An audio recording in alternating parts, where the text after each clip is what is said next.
যখন দেখবেন বৃষ্টি হচ্ছে তখন দোয়া করবেন, দোয়া কবুল হবে ইনশাআল্লাহ। দোয়া করার আগে একবার বলবেন আলহামদুলিল্লাহ, কমপক্ষে একবার বলবেন আলহামদুলিল্লাহি রাব্বিল আলামিন, একবার কমপক্ষে। মানে প্রথমে আল্লাহর প্রশংসা করবেন, তারপর একবার দরুদ পড়বেন আল্লাহুম্মা সাল্লি আলা মুহাম্মাদ ওয়া সাল্লিম, তারপর হাত তুলে দোয়া শুরু করবেন। বৃষ্টি পড়ছে, দোয়া শুরু করে দেন, দোয়া কবুল হবে ইনশাআল্লাহ। আজান দিয়েছে, আজান এবং একামতের মাঝখানের সময়টা আছে, এই সময়টা কাজে লাগান, দোয়া কবুল হবে ইনশাআল্লাহ। নামাজে দাঁড়িয়েছেন, সেজদায় গিয়েছেন, সেজদায় দোয়া করেন, দোয়া কবুল হবে ইনশাআল্লাহ। প্রশ্ন করে অনেকে যে ভাই সেজদায় কি বাংলায় দোয়া করা যাবে? হ্যাঁ যাবে, যদি আপনার নামাজটা নফল নামাজ হয়। কোন নামাজ হয়? ফরজ নামাজে করবেন না, নফল নামাজে করতে পারেন ইনশাআল্লাহ। সেজদায় বান্দা আল্লাহর সবচেয়ে কাছাকাছি থাকে, এই সময়ে বেশি বেশি দোয়া করতে রাসূল সাল্লাল্লাহু আলাইহি ওয়াসাল্লাম তাগিদ দিয়েছেন। দোয়া করলে ডাইরেক্ট কবুল হবে ইনশাআল্লাহ। পিতামাতার খেদমত করে দোয়া করেন, দোয়া কবুল হবে ইনশাআল্লাহ। এখন তো পিতামাতার খেদমত মানুষ করতে চায় না।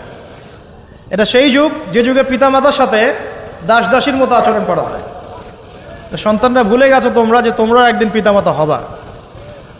আমরাও কিন্তু একদিন পিতামাতা হব। যারা বিয়ে শাদী করেছে, সন্তান সন্ততি হয়েছে, তারা জানে এই যে প্রসব বেদনার একটা সেকেন্ড, 1 সেকেন্ড বা 1 মিনিট প্রসব যে বেদনা মায়ের হয়, এর ঋণ আমরা সারা জীবনে শোধ করতে পারবো না। পারবেন? এই কারণেই মায়ের পায়ের নিচ জান্নাতের কথা বলা আছে। মাদের সম্মান আল্লাহর কাছে অনেক বেশি, মেয়েদের সম্মান অনেক বেশি। এই নারীবাদী ফ্যামিলিস্টরা যা বুঝিয়েছে, ইসলাম এমন নয়। তো ইসলাম এমন নয়, ইসলামে মেয়ের মর্যাদা সবচেয়ে উপরে। সেই মেয়েদেরকে আমরা এখন কি করেছি? কাপড় চোপড় সব কমিয়ে কমিয়ে বেপর্দা করে রাস্তায় নামিয়ে দিয়েছে। যদি একটা মানুষ নিজের সম্মান না বোঝে, তাকে সম্মান কেউ দিতে পারে? নিজেকে চিনতে শিখুন। আমাদের সম্মান আল্লাহর কাছে অনেক বেশি।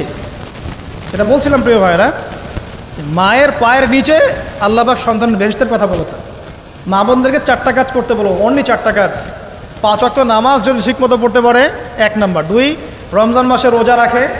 3 নাম্বার, পর্দা ঠিকঠাক মতো করে। আর 4 নাম্বার, স্বামীর আনুগত্য করে। ইনশাআল্লাহ জান্নাতের যে